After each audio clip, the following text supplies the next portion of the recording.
This video is for educational purpose only. This is not original content and all credit goes to the respective owners. There is no copyright infringement intended.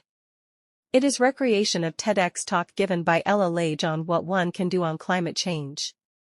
All the media, music, videos, and symbols are just for the sake of making this video to look like original one. It is purely academic and there is no monetization hence associated. In case of copyright/ownership issues, please contact to the given address in video description.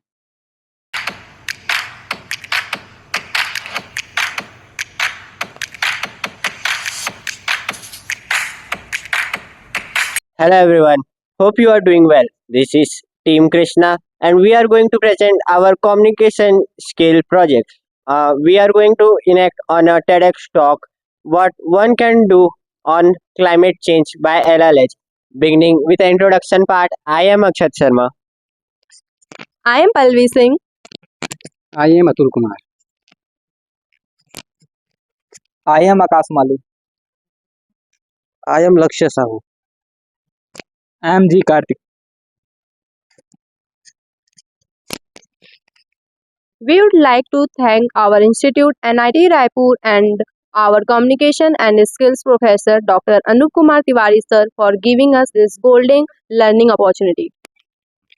Along with that, we are thankful to security personnel, coordinators for helping us with equipments, each and everyone for their support and ideas.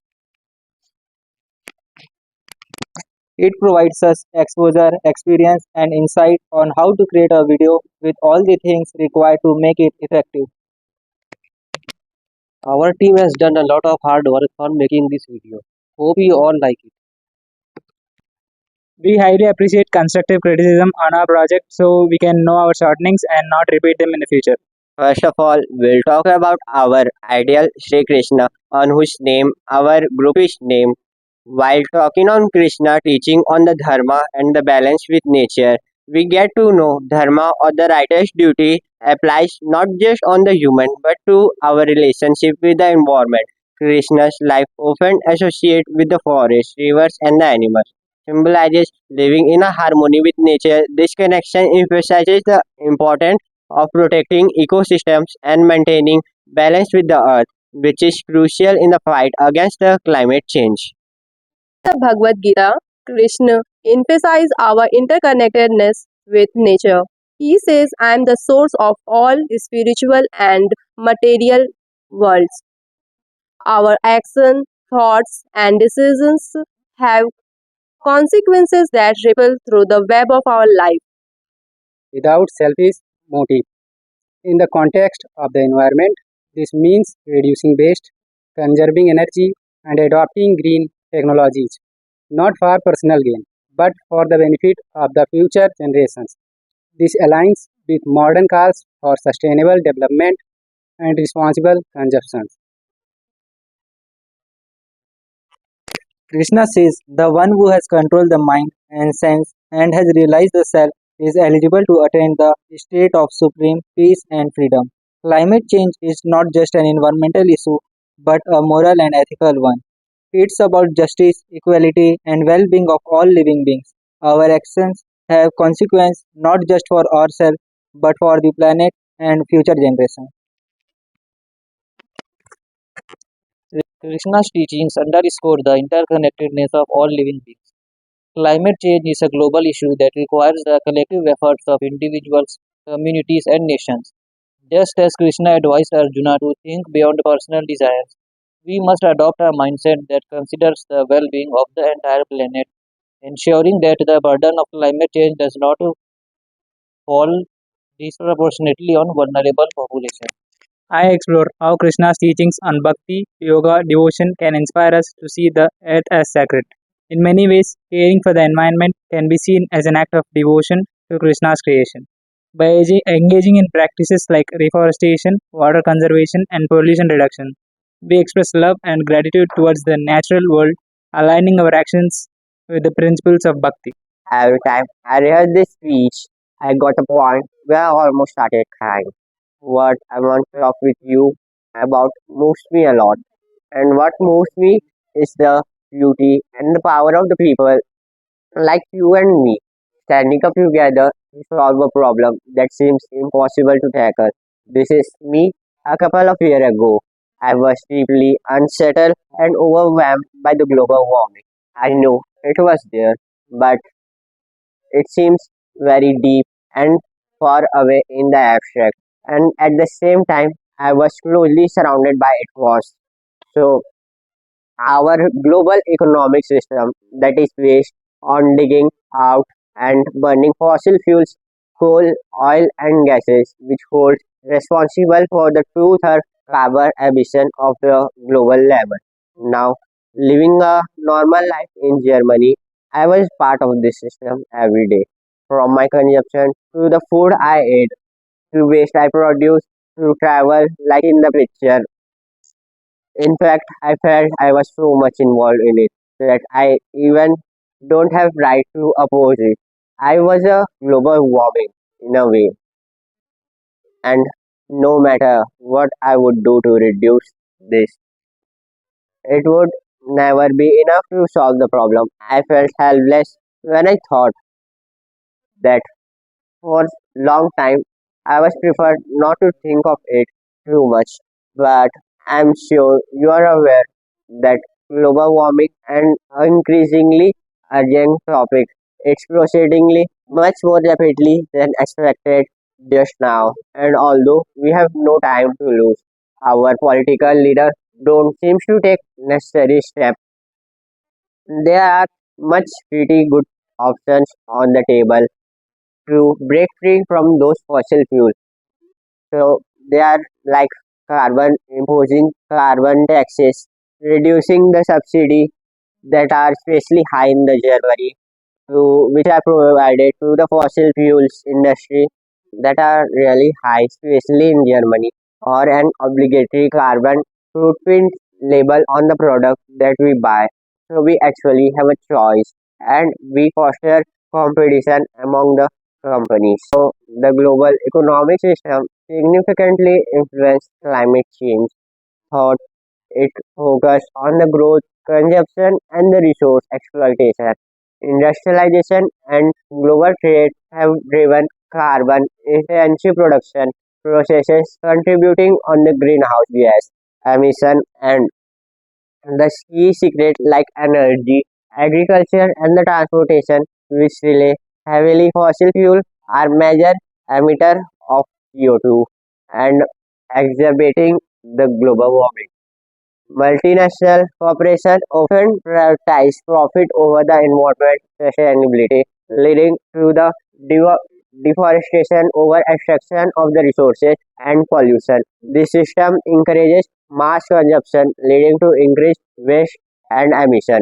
Moreover, what happened? The global economic structure incentives countries to compete in the producing cheap goods, which often result in the tax environmental regulation, particularly in developing nations.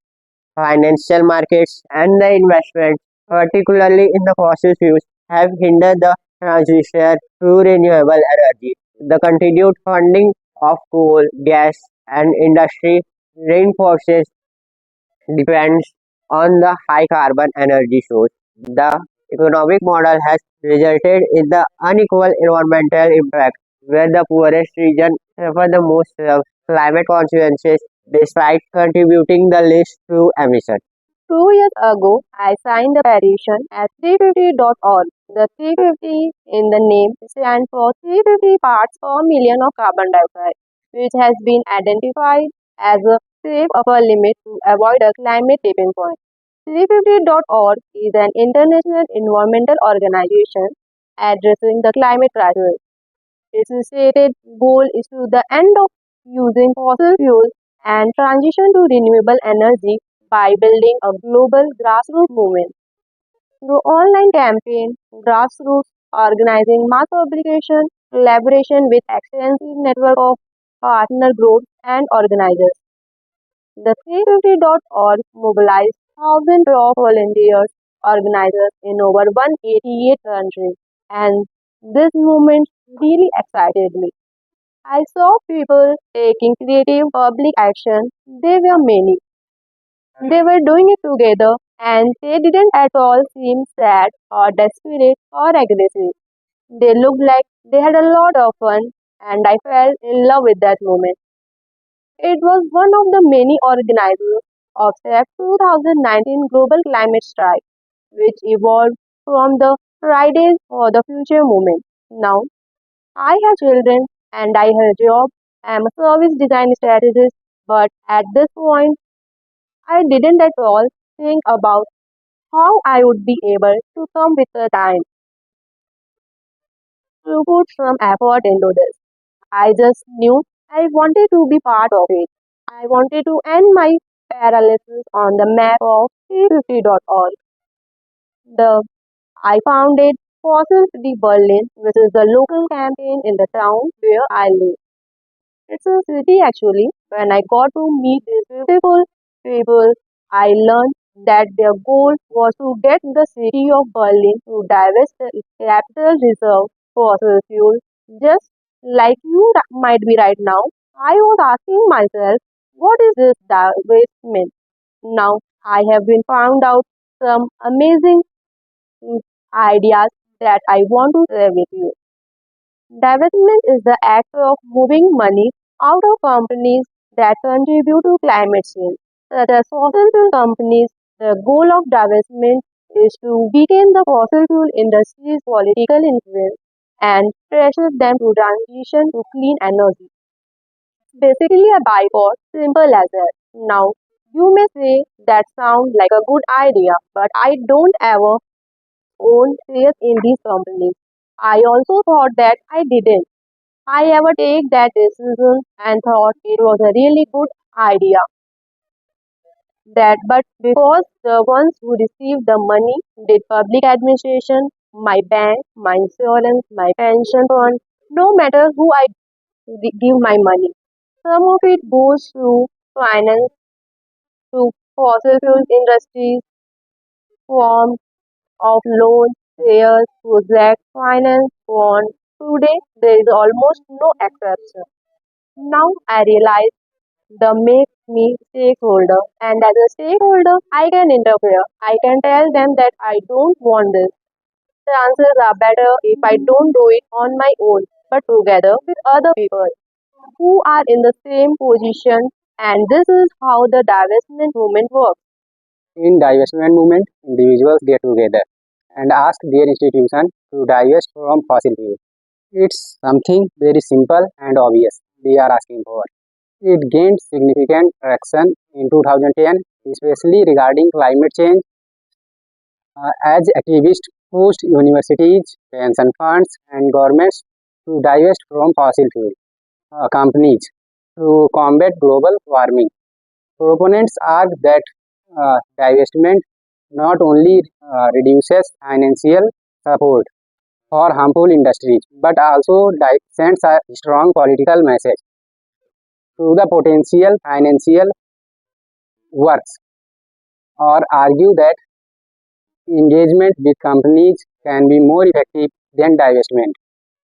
Overall, the movement has uh, sparked discussions about ethical investing and the responsibility of investors in addressing global issues. It is to divest from companies that are at the root of the system that need to be changed, and it's not usually so much.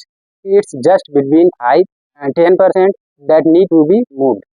It's totally a realistic goal that we can reach it.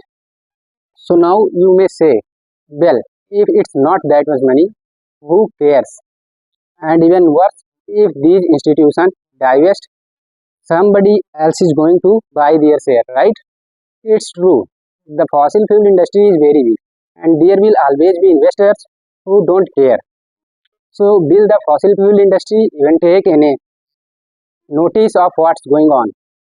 That how can divestment actually change anything? Well, this brings us to the second thing that I learned about divestment. Addressing climate change requires significant financial investment, often estimated in the trillion of dollars globally. The exact amount varies by region and the scope of initiatives, but key areas of investment include renewable energy, infrastructure development, and conservation efforts. For instance, the UN estimates that developing countries alone will need around 140 to 300 billion dollars annually by 2030 to combat climate change impact and transition to sustainable energy. It's not about money, but it can cause something else. It can cause moral bankruptcy. And you can see an example of moral bankruptcy if you look at the end of the South African apartheid regime. In the 80s, students of US succeeded in asking their universities to divest from companies that were doing business with the with South African apartheid regime. And those universities divesting and talking in public about why they had done so led to the other universities. This public dissociation was, according to Nelson Mandela, a crucial factor in ending apartheid, and William de Klerk, the last president of the apartheid regime, can be quoted. When the divestment movement began, I knew that apartheid had to end. This is a political leader acknowledging that once people are ready to move their money in order to make a moral statement, they will have their way. Think about the power that gives to us. And there is yet a third thing I came to understand about divestment. It is the precondition for change. Remember, I said earlier that we don't see the necessary political steps. Well, here is why we as a society currently depend on the profits of the fossil fuel industry because we invested in them everywhere. Our well being depends on their dirty business. Currently, as it is, if they fall, we lose our money. On the other hand, if we know if they remain profitable, the planet will be boiled. Which one is worse? We need to understand that ending dependency is a precondition for taking the necessary steps to stop global warming, for rebuilding our economy and changing it into one that is based on renewables. Divestment is not going to solve all the problems immediately, but it's the first necessary step towards solving them. How I supposed to talk about radiative forcing or cloud parameterization in climate models? We don't need to be talking about more science. We have been talking about the science for over 150 years. Did you know that? It's been 150 years or more since the 1850s, when climate scientists first discovered that digging up and burning coal and gas is producing heat-trapping gases that is wrapping an extra blanket around the planet. That's how long we have known.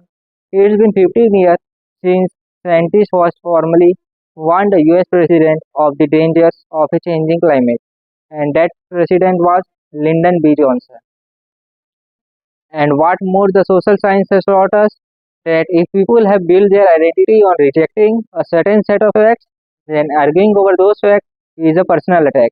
It causes them to dig in deeper and it digs a trench rather than building a bridge. So if we are not supposed to talk about more science, then what should we be talking about? The most important thing to do is instead of starting up with your head, with all the data and facts in your head, to start from the heart. To start by talking about why it matters to us. To begin with, genuinely share values. Do we live in the same community? Do we enjoy the same outdoor activities? Hiking, biking, fishing, even hunting? Do we care about the economy or national security? For me, one of the most foundational ways I found to connect with people is through my faith. I believe that God created this incredible planet that we live on and gave us responsibility over every living thing on it. And I furthermore believe that we are to care for and love the least fortunate among us, those who are already suffering the impact of poverty, hunger, disease, and more.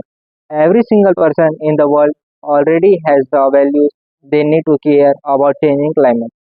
This is what this powerful and wonderful movement has been achieving in the past 18 months. All of these institutions have decided to divest. It's truly amazing to witness the rapid success we have had, especially when divestment seemed like an uphill battle in the beginning. And it started with just a few committed voices, has turned into a global push. It all started with a lot of universities in the US, Yale being the latest example. Then there was the Norwegian Sovereign Wealth Fund. They decided to divest their 900 billion portfolio last year, which was a massive game changing movement. There were also over 60 cities such as Seattle, Oslo, Copenhagen, and Munster. Munster being the first German city to make that decision last year. Each of these cities showed that it was possible for governments, big or small, to take bold steps toward divestment. And when officials say it was surprisingly easy and quickly done, it makes me think about how we tend to imagine these things which will be much harder than they are. But with enough pressure and right strategy, progress can happen faster than we expect. And then other huge institutions followed. The Rockefeller Foundation, the Guardian Media Group, the British Medical Association, and a lot of faith organizations like the Church of Scotland, and even the Bill and Melinda Gates Foundation, which we all know for their work in health and education. Though they wouldn't call it a investment, anyone paying attention knows that what it was. It's interesting to see how they try to downplay it, but the impact is undeniable. So, the entire sum adds up to 3.4 trillion US dollars that are committed for divestment right now. It's a number that shows how this movement is no longer on the fringes. It's at the heart of global finance. Now, what about my hometown Berlin and the campaign I mean? We are not on the list yet, but we had a meeting with the Senator for Finance last week. That meeting felt like a big step forward. I can't tell you how long we waited for that meeting. And he said that he began looking into divestment just shortly after we launched our campaign, and he expects it to be done by the end of this year. We are 10 people in a 4 million town. It feels like we are small, but at the same time, we are part of something much bigger which keeps us going. Now, getting him to talk to us obviously was a lot of work in the past. It didn't happen just because we asked once. It took months of building connections, following up, organizing events, and keeping the pressure on.